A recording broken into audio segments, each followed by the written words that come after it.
Israel इस वक्त एक बड़े संकट से गुजर रहा है। ये संकट सिर्फ गजा में चल रही जंग तक सीमित नहीं है, बल्कि ये इजराइल की सरकार, सेना और जनता के बीच बढ़ते तनाव की कहानी भी है।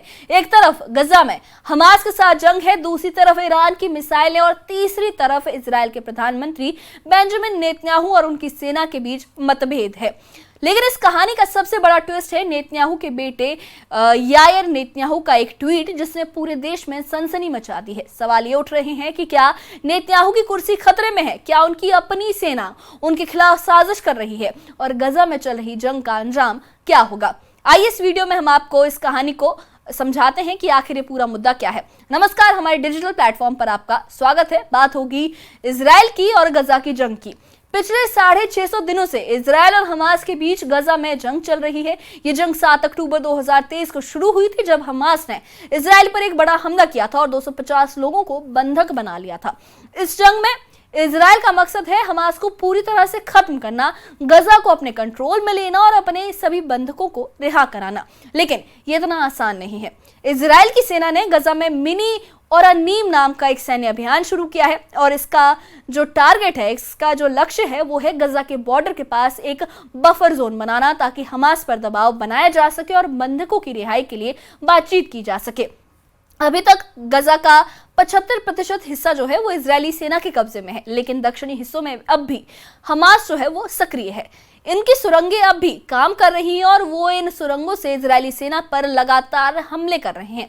इस जंग में इजराइल को भारी नुकसान भी हुआ है। खान यूनुस और बेत हनून जैसे इलाकों में इजरायली कमांडो मारे गए हैं। जून और जुलाई 2025 में इजराइल को कई बड़े झटके लगे हैं। फिर भी प्रधानमंत्री बेंजामिन नेतन्याहू का इरादा साफ है, वो गजा पर पूरा कब्जा चाहते हैं। हमास का कहना है कि उनका ये कहना है कि हमास को पूरी तरह खत्म करना उनके लिए जरूरी है, ताकि गजा से इजराइल को कोई खतरा ना रहे। लेकिन इस जंग में जो हमास है वो भी पीछे हटने को तैयार नहीं है। इस जंग ने गजा में भयानक मानवीय संकट पैदा कर दिया है। वहां के लाखों लोग एक छोटे से हिस्से में सिमट कर रह गए हैं। खाने पीने की चीजें नहीं पहुंच रही है, भुखमरी का आलम है।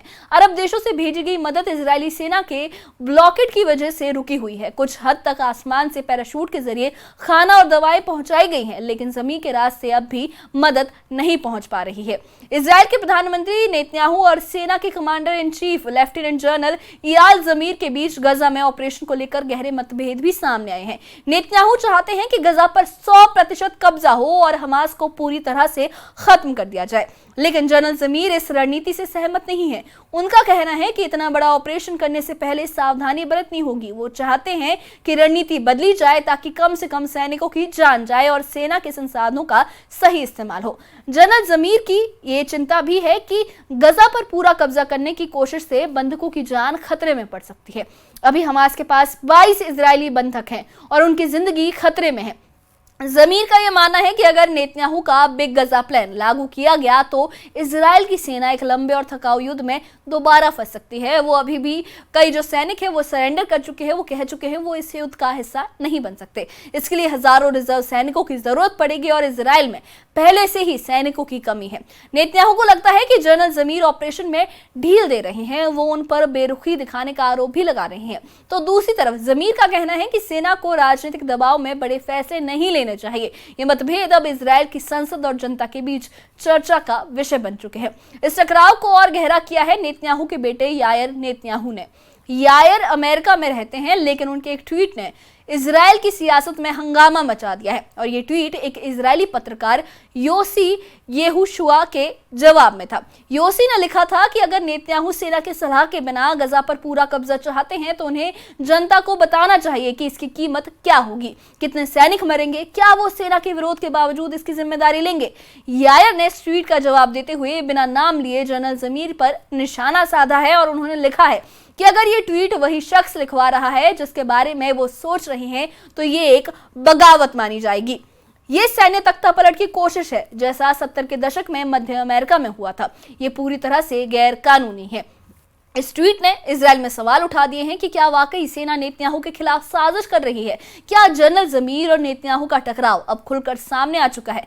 गजा में हमास अब भी मजबूत है, उनकी सुरंगें अब भी काम कर रही हैं और वो इन सुरंगों से इजरायली सेना पर हमले कर रहे हैं। साथ ही वो ऐसे वीडियो भी जारी कर रहे हैं जो नेतन्याहू की नीतियों पर सवाल उठा रहे हैं। हाल ही में हमास ने एक इजरायली बंधक 24 साल के एवियातर डेविड का वीडियो जारी किया था। इस वीडियो में एवियातर एक गड्ढा खोदते नजर आ रहा है। वो कहता है कि लग रहा है मैं अपनी कब्र के लिए गड्ढा खोद रहा हूँ, मेरा शरीर दिन ब दिन कमजोर हो रहा है, मैंने कई दिनों से कुछ खाया नहीं है।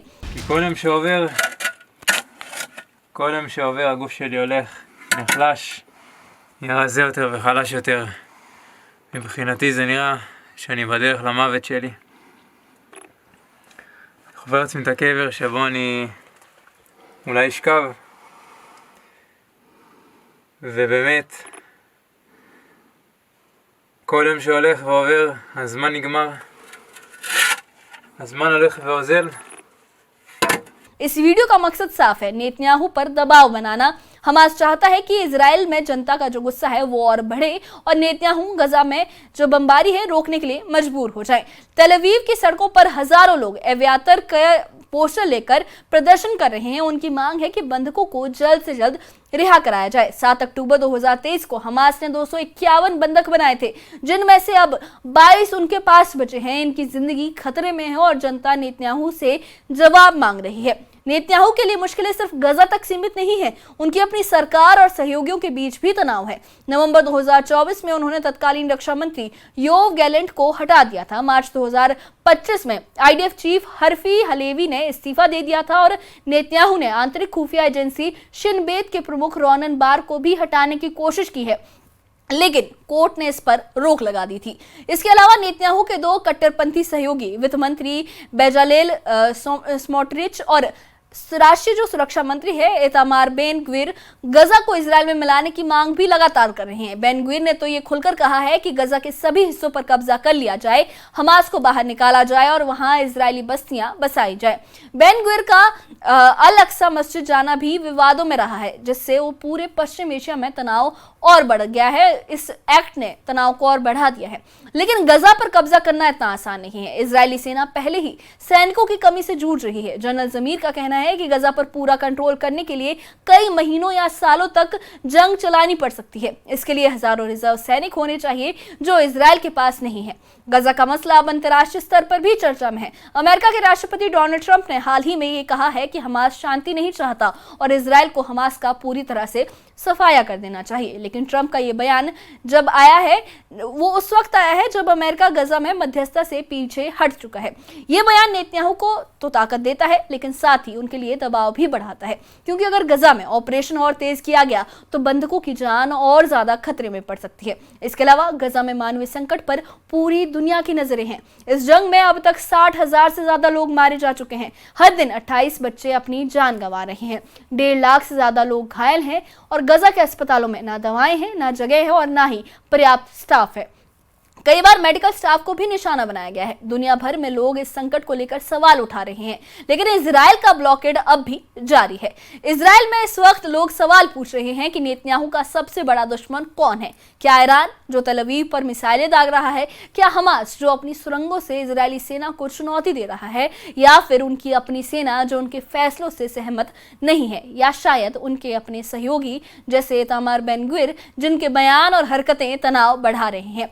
नेतन्याहू के लिए संकट सिर्फ बाहरी नहीं है, उनकी अपनी सरकार और सेना के बीच मतभेद भी अब खुलकर सामने आ रहे हैं। यार नेतन्याहू के ट्वीट ने इन मतभेदों को और सामने ला दिया है। लोग सवाल उठा रहे हैं कि क्या वाकई इजराइल की सेना नेतन्याहू के खिलाफ कोई साजिश रच रही है? क्या जनरल जमीर का रुख नेतन्याहू की सियासी कुर्सी के लिए खतरा बन सकता है?